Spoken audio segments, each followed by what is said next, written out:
Hello students, myself Maushmi Bhattacharya from Sheth Vidya Mandir English High School CBSE Vasai.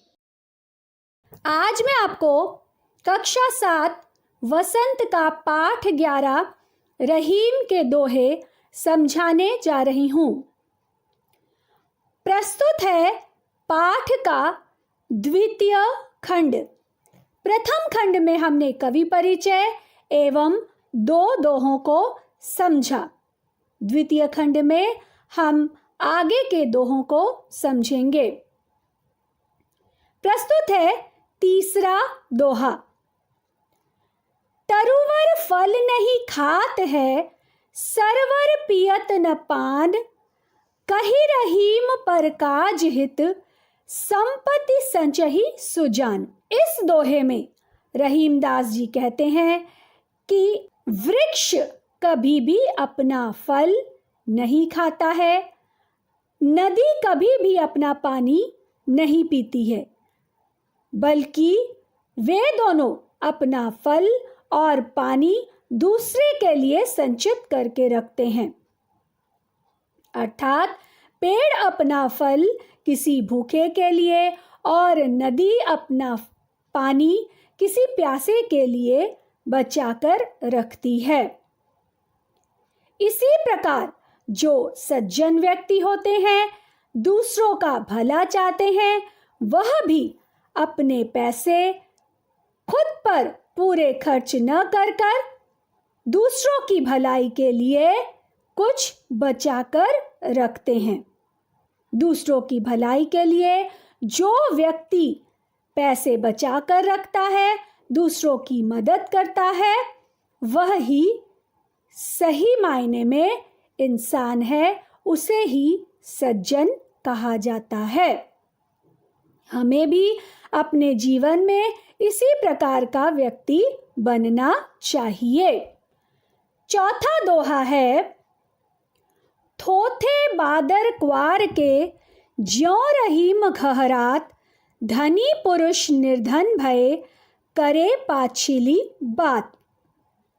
यहाँ पर क्वार के बादलों का उदाहरण देते हुए कवि कहते हैं कि निर्धन लोग क्वार के बादलों के समान अपने पिछले सुखी दिनों की बातें करते हुए गरजते रहते हैं।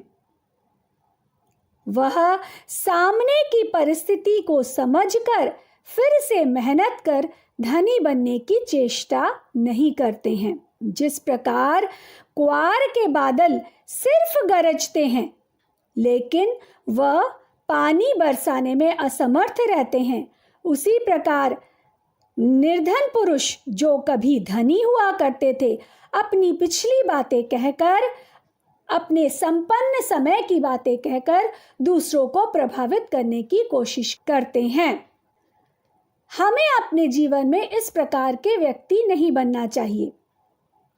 हमें मेहनत करनी चाहिए एवं फिर से धन उपार्जन के उपाय निकालने चाहिए। पांचवा दोहा है,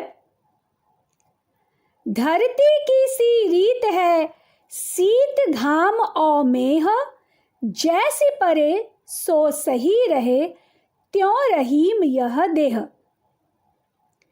इस दोहे में रहीम दास जी धरती से सीखने की बात करते हैं।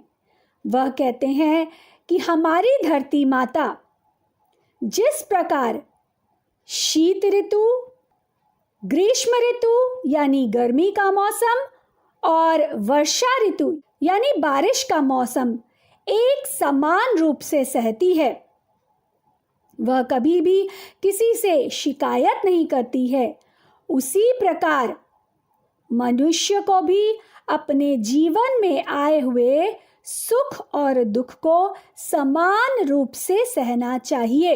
सुख के समय अत्यंत खुश होकर दूसरों को भूल जाना और दुख के समय अत्यंत दुखी होकर अपने जीवन से निराश हो जाना उचित नहीं है।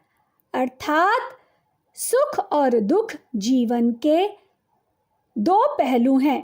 दोनों ही पहलुओं में हमें सामान्य जीवन व्यतीत करना चाहिए। इस प्रकार आप देख रहे हैं कि रहीम दास जी द्वारा रचित 5 नीतिपरक दोहे इस पाठ में संकलित किए गए हैं। प्रत्येक दोहे का प्रसंग भिन्न है, परंतु ये सभी दोहे हमें अपने जीवन में आगे बढ़ने की, सही गलत की पहचान करने की एवं एक आदर्श मनुष्य बनने की सीख देते हैं। अगर इन दोहों के अर्थों को हम समझें एवं अपने जीवन में उतारें तो हम भी अच्छे इंसान बन सकते हैं।